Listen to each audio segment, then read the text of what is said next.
Hello students, welcome to English explainer. आज हम पढ़ेंगे बहुत ही फेमस ड्रामा जो कि विलियम शेक्सपियर का है, जिसका नाम है all is well that ends well, जिसको हम बोलते हैं अंत भला तो सब भला। इसकी हम डिटेल समरी पढ़ेंगे और उसका एनालिसिस करेंगे। Now let us begin with the drama. ये ड्रामा लिखा गया था 1602 से लेकर 1660 के बीच में और ये इंग्लैंड में लिखा गया था। इसकी पब्लिकेशन डेट है 1623 और इसका पीरियड यानी कि जो लिटरेरी पीरियड है वो रेनेसा का है। उसके बाद जो जॉनर है वो कॉमेडी है और सेटिंग इस प्ले की रोसिलियन। रोसिलियन से बिगनिंग होती है सेटिंग, उसके बाद पेरिस, फ्रांस, फ्लोरेंस, इटली, इस तरह की जगहों का भी डिस्कशन होता है। उसके बाद इस प्ले में एक एंटेगनिस्ट है जिसका नाम है Bertram. Now let us begin with the summary. सबसे पहले मैं आपको इंट्रोड्यूस करा देती हूँ थोड़े से कैरेक्टर्स जो बिल्कुल हाल ही में, बिल्कुल बिगनिंग में ही हमें मिलते हैं। सबसे पहले है द काउंटेस ऑफ रोसिलियन। तो रोसिलियन जो है जगह है, जो कि वहाँ की काउंटेस कौन है? बर्ट्रम की मदर है। बर्ट्रम उनका बेटा है और बर्ट्रम की फादर की अभी रिसेंटली हाल ही में डेथ हुई है, जिसके लिए द किंग ऑफ फ्रांस, यानी कि ये जो किंग है ये फ्रांस के हैं और ये लोग अभी रोसिलियन में रहते हैं। तो किंग ऑफ फ्रांस ने बर्ट्रम को बुलाया हुआ है फ्रांस। इसके अलावा हेलेन एक लड़की है जिसके फादर जो है वो डॉक्टर है और उनकी भी रिसेंट में डेथ हुई है। तो हेलेन के फादर अपनी डेथ से पहले हेलेन की रिस्पॉन्सिबिलिटी द काउंटेस ऑफ रोसिलियन को देकर गए।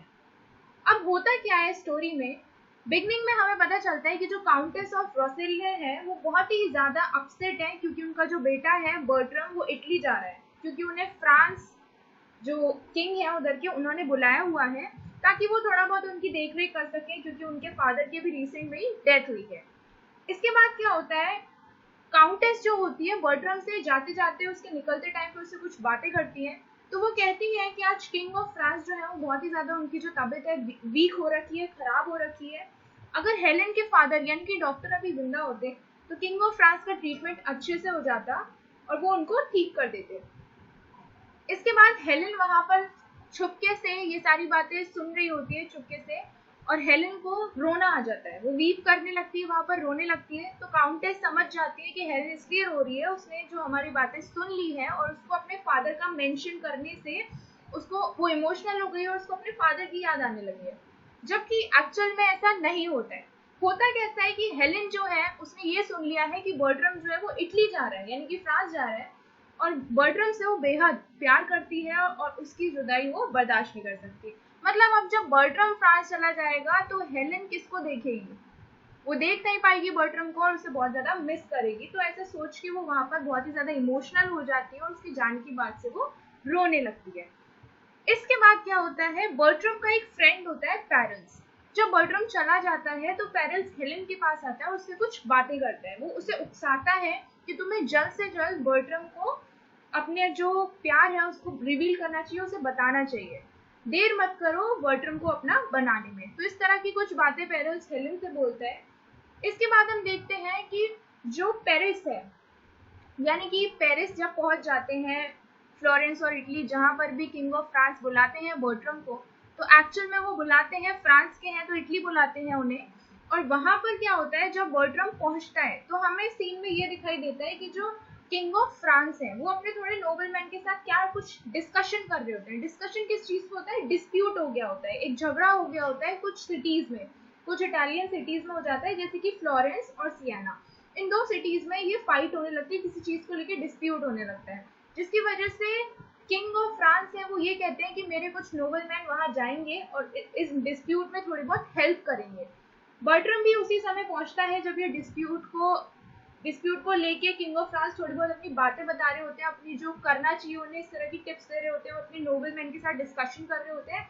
तो बर्ट्रम इस बात से अपसेट हो जाता है कि किंग ऑफ फ्रांस ने उसे नहीं भेजा अपने नोबलमैन के साथ। इस बात पे किंग ऑफ फ्रांस बर्ट्रम को बोलते हैं कि अभी वो छोटा है और अभी उसमें इतनी मेच्योरिटी नहीं है कि उसको भी भेजा जाए वॉर जैसी चीजों के लिए।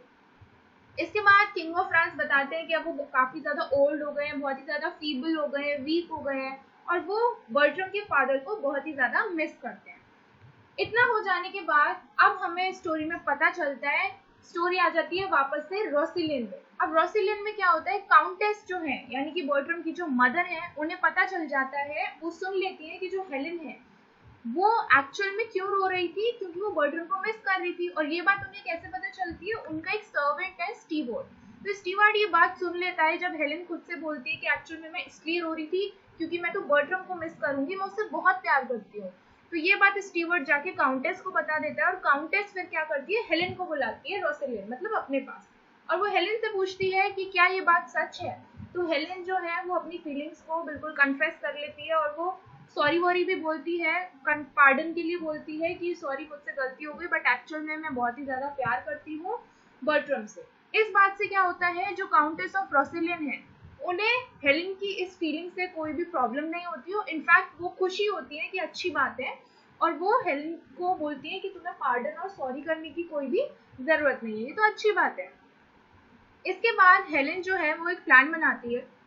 वो कहती है कि अब क्योंकि बर्ट्रम जो है वो यहाँ तो है नहीं रोसिलियन में, वो तो इटली चला गया, अब हेलेन अकेली यहाँ पर क्या करेगी। तो वो काउंटेस से बोलती है कि मेरे पास मेरे फादर की थोड़ी बहुत जड़ी बूटियां हैं, कुछ अच्छी मेडिसिन है, काफी स्ट्रॉन्ग मेडिसिन है, जो मुझे लगता है कि किंग ऑफ फ्रांस को अगर मैं दूंगी तो उनकी जो तबीयत है वो पहले से क्योर हो जाएगी, बेटर हो जाएगी। तो वो काफी इंकरेज करती है काउंटेस को कि वो उसे परमिशन दे और वो वहां जाए। इसके बाद काउंटेस कहती है कि तुम्हें किसी भी चीज का कोई एक्सपीरियंस नहीं है, कैसे क्योर करोगी हेलेन। लेकिन हेलेन उन्हें कन्विंस कर लेती है, उनकी परमिशन लेके वो फाइनली इटली के लिए रवाना हो जाती है। अब इटली पहुंचते ही वहां क्या होता है, नोबलमैन जो होते हैं उनको फेयरवेल दी जा रही होती है इटली जाने के लिए, और इटली से जो भी फ्लोरेंस है जहां पर भी वो डिस्प्यूट हुआ था वहां पर नोबलमैन जा रहे थे। इसी मोमेंट पे हेलेन पहुंच जाती है और हेलेन वहां पर ये दावा करती है कि उसे जो किंग ऑफ फ्रांस है वो उन्हें एकदम बढ़िया ठीक कर देगी, और उसे इजाजत, उसे ये परमिशन दे दे वो कि हेलेन उनका जो ट्रीटमेंट है वो कर दे। तो जो ऑलरेडी किंग ऑफ फ्रांस होते हैं वो अपनी तबीयत को लेके एकदम से, डेथ को उन्हें ये लगता है कि अब कभी भी उनको डेथ आएगी तो उन्हें जाना ही पड़ेगा, क्योंकि उनकी जो कंडीशन है वो बहुत ज्यादा खराब है। तो अब यहाँ पर कोई ऑप्शन नहीं है कि उनकी जो तबीयत है वो ठीक हो पाएगी, इसलिए वो कोई अपनी हेल्थ के साथ एक्सपेरिमेंट भी नहीं करना चाहते हैं। तो वो रिफ्यूज कर देते हैं कि मैं नहीं चाहता कि कोई भी मेरा ट्रीटमेंट करे। और ये बात उन्हें लेफ्यू बताता है। लेफ्यू उनका एक नोबलमैन है जो उनका फ्रेंड भी है और उनका नोबलमैन भी है। तो लेफ्यू से बोलती है हेलेन कि मुझे परमिशन दे दो, एक बार मुझे अंदर आने दो।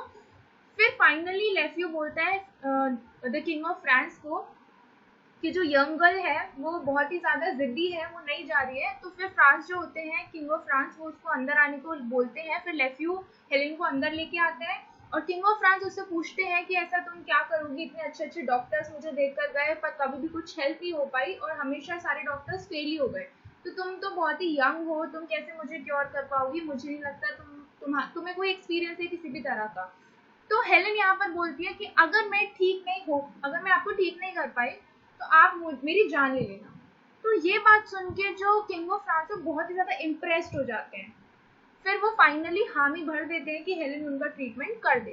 अब हेलेन जब ट्रीटमेंट करना स्टार्ट करती है, धीरे धीरे कुछ दवाइयां डे पास हो जाते हैं। ऐसा होने पे क्या होता है, जो किंग ऑफ फ्रांस है उनकी जो तबीयत है वो पहले से बहुत ही ज्यादा, मतलब बिल्कुल मिराक्युलसली रिकवरी होने लगती है उनकी हेल्थ में। इसके अलावा अब रोसिलियन में क्या होता है, रोसिलियन में सिर्फ अभी काउंटेस है और उनके थोड़े बहुत सर्वेंट्स हैं। इसके अलावा यहाँ पर जो रोसिलियन में बताया गया है, क्योंकि शेक्सपियर के प्लेस ना हमेशा फूल्स होते हैं, क्लाउन्स होते हैं, तो वहां पर रोसिलियन में काउंटेस के पास एक फूल भी है जो उन्हें थोड़ा बहुत ऐसी जोक्स क्रैक करता रहता है। और फूल जो भी क्लाउन्स जो भी शेक्सपियर के प्लेस में जिस तरह की हरकतें करते हैं, मजाक करते हैं, टीज करते हैं, तो इसी तरह का फूल भी वहां पर बिहेव कर रहा होता है रोसिलियन में, उसको टीज कर रहा होता है काउंटेस को। और फिर जो काउंटेस होती है वो फूल को एक लेटर लिखकर भेज देती है कि ये जाके हेलेन को दे देना, मतलब हेलेन को पास आउट कर दो ये लेटर। अब क्या होता है, अब क्योंकि दूसरी जगह हमने देखा कि किंग ऑफ फ्रांस की हेल्थ भी रिकवर होती जा रही है, तो इससे खुश होकर किंग ऑफ फ्रांस हेलेन को बोलते हैं कि बताओ तुम्हें क्या चाहिए, मतलब तुमने मेरी जो हेल्थ है पहले से बहुत ही ज्यादा रिकवर कर दी, मुझे तो उम्मीद ही नहीं थी, तो बताओ मैं तुम्हारे लिए क्या कर सकता हूँ, तुम जो बोलोगी मैं तुम्हें वही दूंगा।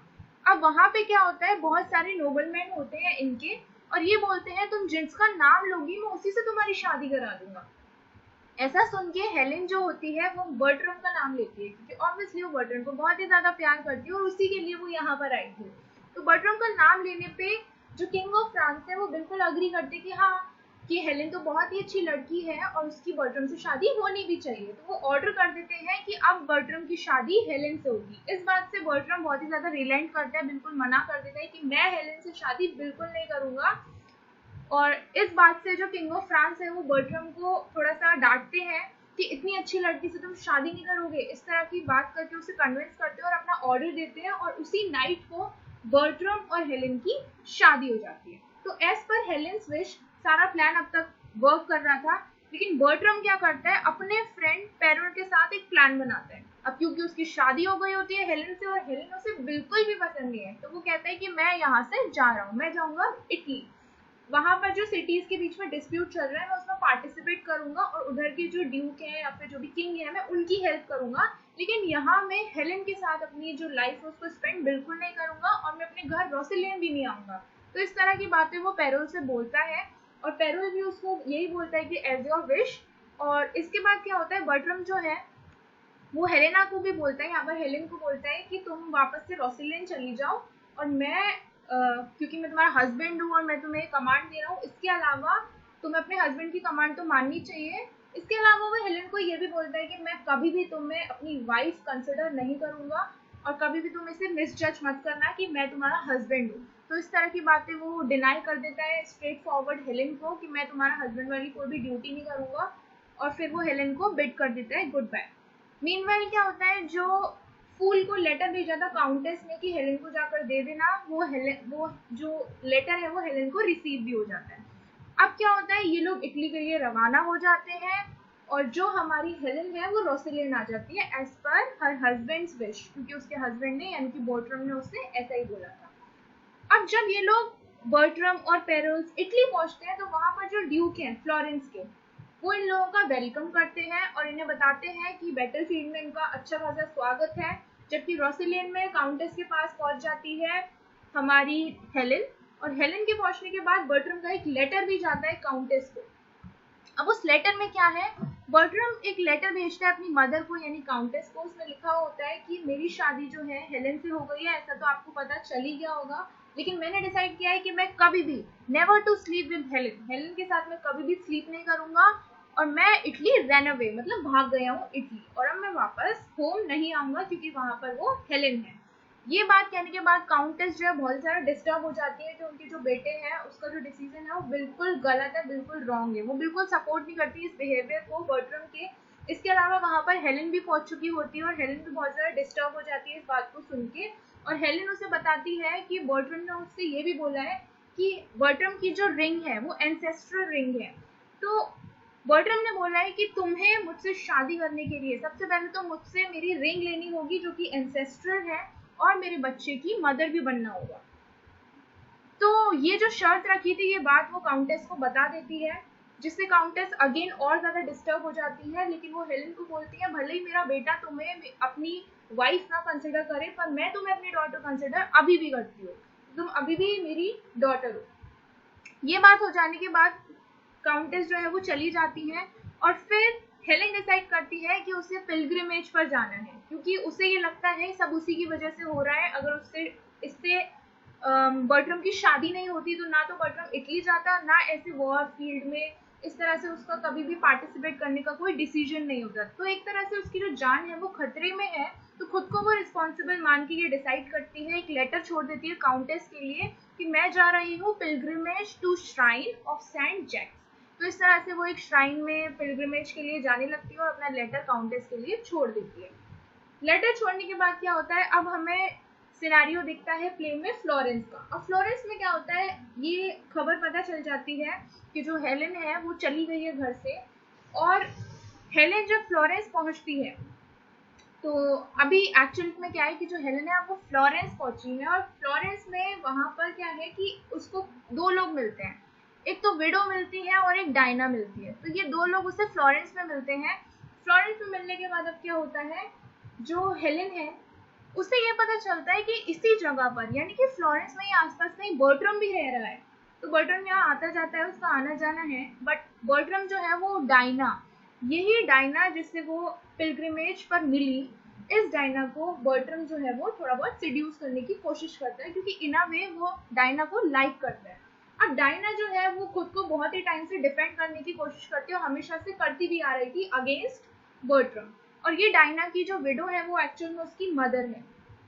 दूसरी जगह हमें ये भी पता चलता है कि जैसा कि मैंने बताया, पेरल्स एक तरह का बहुत ही बेकार टाइप का लड़का है जिसका नेचर अच्छा नहीं है, जो बहुत ही ज्यादा कावर्ड है, बिल्कुल भी ब्रेव नहीं है, लेकिन वो हमेशा बर्ट्रम के साथ रहता है। तो बर्ट्रम को काफी लोग, जैसे कि लेफ्यू जो किंग ऑफ फ्रांस का नोबलमैन था, वो और उसके कुछ फ्रेंड्स, सारे लोग हमेशा बर्ट्रम को इस बात का अंदाजा देते थे कि जो पेरल्स तुम्हारा फ्रेंड है वो एक्चुअल में तुम्हारा रियल फ्रेंड नहीं है, उसकी आइडेंटिटी कुछ और है, बहुत ही ज्यादा कावर्ड है। अगर तुम उसके साथ वॉरफील्ड में जा रहे हो और सपोज उसको किसी और ने रख लिया तो वो सब उगल देगा तुम्हारी आर्मी के लिए और तुम्हारी जान खतरे में पड़ जाएगी।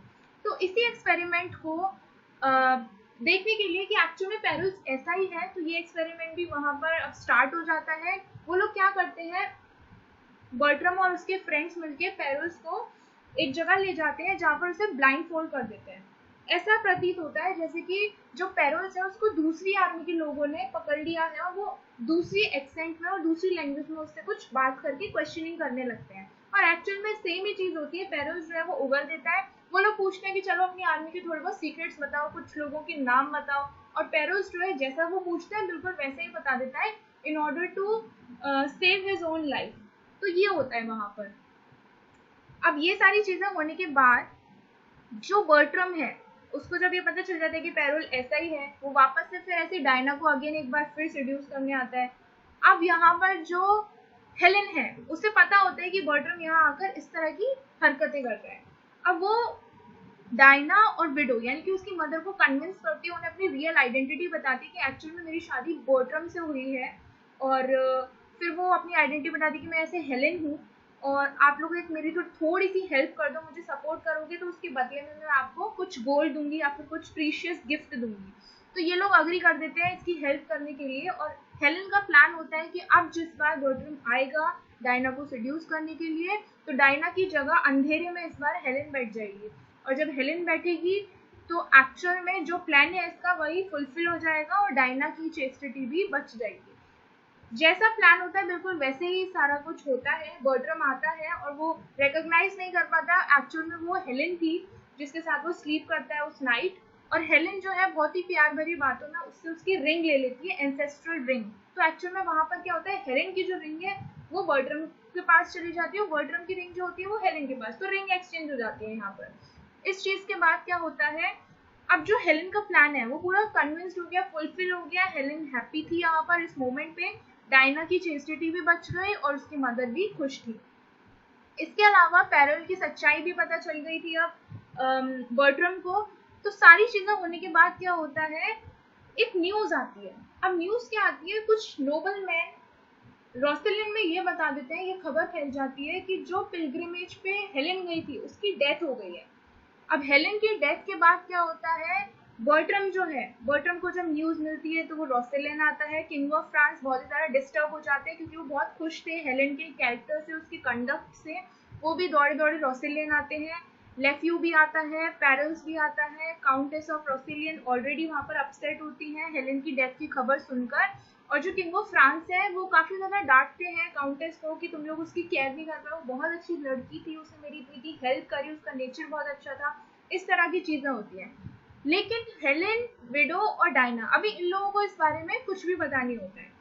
अब हेलेन जो होती है वो किंग ऑफ फ्रांस से मिलने जाती है विडो और डायना को लेके, लेकिन जब वो फ्रांस पहुंचती है तब उसे पता चलता है कि जो किंग ऑफ फ्रांस है वो तो एक्चुअल में रोसिलियन मूव कर गए हैं, मतलब वहां गए हुए हैं। तो ये भी इन दोनों को लेके वहां पर जाती है। वहां पर जाती है, अब आगे क्या होता है, वहां पर ये पूरा ऐसा चल रहा होता है, सबको लगता है कि हेलेन की डेथ हो गई है। तो जब ये लोग सब रोसिलियन पहुंचते हैं, अब वहां पर क्या होता है, बर्ट्रम जो है वो बहुत ही रोना धोना स्टार्ट कर देता है। उसे लगता है कि सब मेरा फॉल्ट है, मैंने बहुत गलत किया हेलेन के साथ। अगर मैं इटली नहीं जाता तो ना वो पिलग्रिमेज पे जाती, ना ही उसकी डेथ होती, तो सारा वो अपने सर लेने लगता है। तो किंग ऑफ फ्रांस बोलते हैं चलो कोई बात नहीं, अब जो हुआ सो हुआ, एक काम करो, अब तुम्हारी शादी हम लेफ्यू की डॉटर से कराएंगे। तो लेफ्यू इस बात से खुश हो जाता है कि मेरी डॉटर से बर्ट्रम की शादी होगी। तो रिटर्न में वो बोलता है बर्ट्रम को कि मैं कैसे मानूं कि तुम मेरी डॉटर से शादी करोगे, मानने के लिए मुझे कुछ टोकन ऑफ लव दो। तो टोकन ऑफ लव के कंसिडर करने के लिए जो बर्ट्रम होता है उसकी हाथ में एक रिंग होती है, जो कि क्या रिंग थी, हेलेन और बर्ट्रम की एक्सचेंज हुई थी, जहां पर डायना को समझा हुआ था उसने, जहाँ पे हेलेन को डायना समझा हुआ था। तो वहां पर जब रिंग एक्सचेंज हुई थी तो वही रिंग लेफ्यू मांगते हैं। अब रिंग पर ध्यान जाता है किंग ऑफ फ्रांस का। अब जो रिंग थी जो हेलेन ने बर्ट्रम को दी थी डायना बन के, वो एक्चुअल में रिंग किंग ऑफ फ्रांस ने हेलेन को दी थी जब हेलेन ने उन्हें रिकवर किया था। तो वो रिंग देखते हैं किंग ऑफ फ्रांस, तो वो कहते हैं ये रिंग तुम्हारे पास कैसे आई बर्ट्रम के पास। तो बर्ट्रम कहता है मुझे ये रिंग तो डायना ने दी थी। उस समय वहां पर डायना भी पहुंच जाती है, लेकिन हेलेन छुप जाती है और विडो भी वहां होती है इस सीन के टाइम पे। तो हेलेन अभी अपनी बताती नहीं है कि वो जिंदा है, वो अभी पीछे कहीं छुपी रहती है, बैक स्टेज ऐसा कह सकते हैं। और अब क्या होता है कि जो किंग ऑफ फ्रांस है वो डायना से पूछते हैं तुम्हारे पास ये रिंग कहाँ से आई। तो डायना कहती है ये तो रिंग मेरी ही है, हम दोनों ने एक्सचेंज की है। तो किंग ऑफ फ्रांस कहते हैं कुछ तो गड़बड़ है और ये जो लड़की है वो बिल्कुल झूठ बोल रही है। तो इसको प्रिजन में डालने की खबर वो सुना देते हैं और बर्ट्रम को बोलते हैं कि तुम ही हेलेन की डेथ के पीछे तुम ही रिस्पॉन्सिबल हो, तो मुझे तुम्हें ही रखना पड़ेगा, थोड़ी बहुत जांच पड़ताल करनी पड़ेगी, तब पता चलेगा। ये सारी बात सुन के लेफ्यू तो बिल्कुल मना कर देता है कि अब मैं अपनी डॉटर की शादी बर्ट्रम से तो बिल्कुल नहीं कराऊंगा। तो लेफ्यू जो है वो भी पीछे हट जाता है। अब काउंटेस ऑफ रोसिलियन भी बहुत ज्यादा यहाँ पर अपसेट है। तो इतना सारा सब कुछ, जैसे ही किंग ऑफ फ्रांस डायना को प्रिजन में डालने जा रही होते हैं, तभी हेलेन जो होती है वो आ जाती है, उसे आना पड़ता है। वो अपनी सारी स्टोरी को रिवील करती है और बर्ट्रम को बताती है कि जैसा कि तुमने मुझे 2 कंडीशंस दी थी, वो कंडीशंस भी फुलफिल हो गई, जैसे कि रिंग वाला और स्लीप वाला, दोनों ही चीजें फुलफिल हो गई। तो बर्ट्रम फाइनली अब उसको सॉरी बोलता है कि सब मेरी गलती थी, मैंने तुम्हारे साथ गंदा बिहेव किया। और किंग ऑफ फ्रांस लास्ट में बोलते हैं कि all is well that ends well, जैसे कि अंत भला तो सब भला। इस तरह से ये जो पूरा प्ले है वो यहाँ पर एंड हो जाता है। इसके बाद क्या होता है मैं बता दूं थोड़ी बहुत एडिशनल चीजें, जैसे कि इसमें 5 एक्ट्स हैं। एक्ट 1 में सीन 3 है, एक्ट 2 में 5 सीन है, एक्ट 3 में 7 सीन है, एक्ट 4 में 5 और एक्ट 5 में 2 सीन्स है। इसके अलावा सिंबल्स इस पूरे प्ले में एक ही सिंबल है जो कि बर्ट्रम की एंसेस्ट्रल रिंग है। थोड़ी बहुत थीम्स डिस्कस कर लेते हैं, जैसे कि वर्जिनिटी, सेक्स एंड मैरिज की थीम है, social classes, remedy and resolution, character and judgement, gender roles, lies, deceit and tricky. So this was all about this video. थोड़ा सा लॉन्ग था ये video. If you like my video, then share my video, subscribe to my channel, and thank you so much for watching it.